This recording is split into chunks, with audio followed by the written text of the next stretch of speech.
take a logistics topic and then explore it in our personal life. So first of all, I want to wish you a happy new year, and I wish you the most amazing year ever. Are you excited about what's in store for 2024? So today we're going to talk about on-time delivery. Now in logistics, on-time delivery is pretty important. Many supply chain processes are actually geared towards making sure that the goods and services are delivered on time. So for instance, we plan manufacturing, co-packing, any sourcing really around promised lead times and transit times. So it's uber important to understand those timings properly and then to implement our processes around that knowledge. In fact, our inventory levels, which means your cost and cost of capital and cash flow, will really be for a large part based around those parameters. So for instance, if your manufacturing lead time is 6 weeks and your transit time, I said, from China to Europe is 21 days, you need to be placing your order at least 9 weeks before you need the goods. Then add a week or so for organizing, and you're talking 10 weeks minimum. So you can't really promise your retailer a promotion on noodles in 3 weeks, which is what happened actually when I worked at Heinz. The air freight bill was humongous.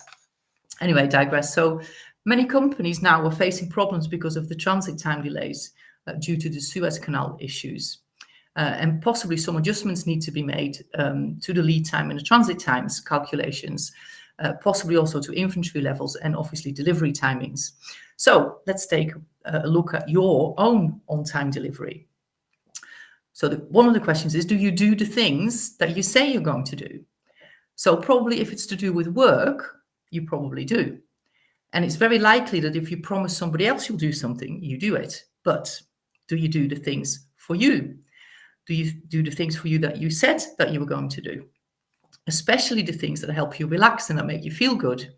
We tend to really be very quick to postpone and procrastinate on those things, right? So I always say, put on your own oxygen mask first.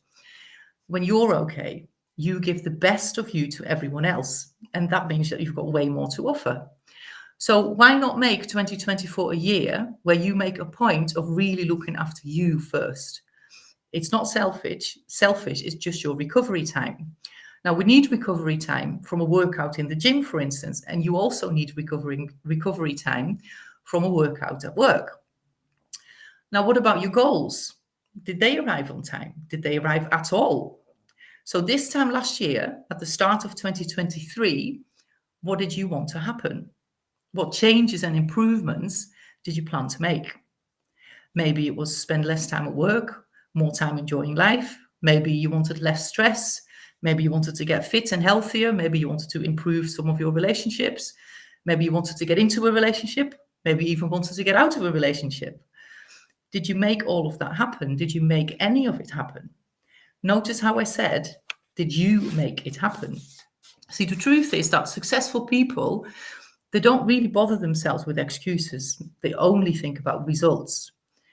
Now, a person who achieves what they want and who achieves what they set out to achieve concerns themselves only with the benefit of reaching their goal. So they think about the benefit of having that result. Now, a person who doesn't achieve their goals thinks only really about the comfort of the process. So as soon as the process starts to get a little bit uncomfortable, they pull back, they'll delay, or they give up. So the real question to ask yourself is, are you interested or are you committed to achieving a goal? Now, wouldn't it be amazing if you could work less in 2024, if you could operate without stress and pressure, if you could avoid or even reverse burnout? What about waking up every day excited and energized?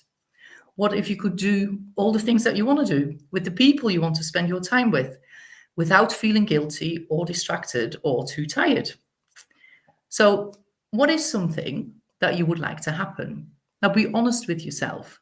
What do you believe is actually stopping you? Are you giving yourself excuses? And are you maybe entertaining the ideas and the reasons why you can't? Now, the best coaching advice I can give you is stop it. Herewith endeth the lesson. No, not really. So the real reasons that you're not doing what you really want to be doing are, just for a few examples, your belief about what you think is or isn't possible. your inability to see yourself with your goal achieved. You're busy, you've got responsibilities, right? So you can't because it's not true. Also, your habitual way of thinking, of feeling, of acting, of reacting, of interacting. So really the only thing you need to do is make some tweaks. Now you're living the way that you're living right now because that's what you know how to do. Achieving your goal would be doing things slightly different. So it's new, so you're not going to know how to do it, but you're going to learn on your way there. Now, once you start to adjust your beliefs and once you start to ask yourself a different kind of questions, like how can I do this rather than why can't I do this? And once you change your non-productive thoughts, non-productive feelings, non-productive actions into productive ones, once you start giving your goals some serious thought and attention, you're actually a good way on your way to achieving it. Now, the thing is, you probably need a mentor or a coach to guide you and to stop you from drifting.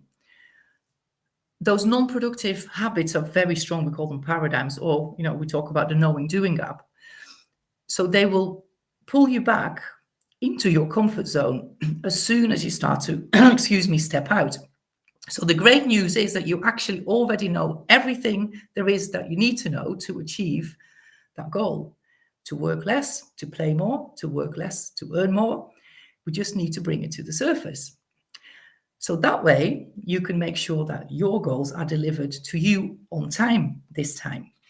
Now, I know we're running out of time, but just wanted to mention as well that your goals have what we call a gestation period. It takes time to grow a flower or a carrot or a baby or an oak tree. It takes time for your goal to materialize.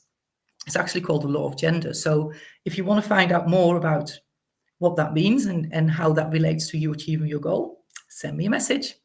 Now, as an exercise for this week, I want you to think of one or two, not more, just one or two non-productive habits that you have, and instead replace them with a productive habit. So, for instance, checking your emails in the evenings and at the weekend, maybe even emailing other people at those times, or maybe you're planning meetings when you're supposed to have a day off or the afternoon or the morning off.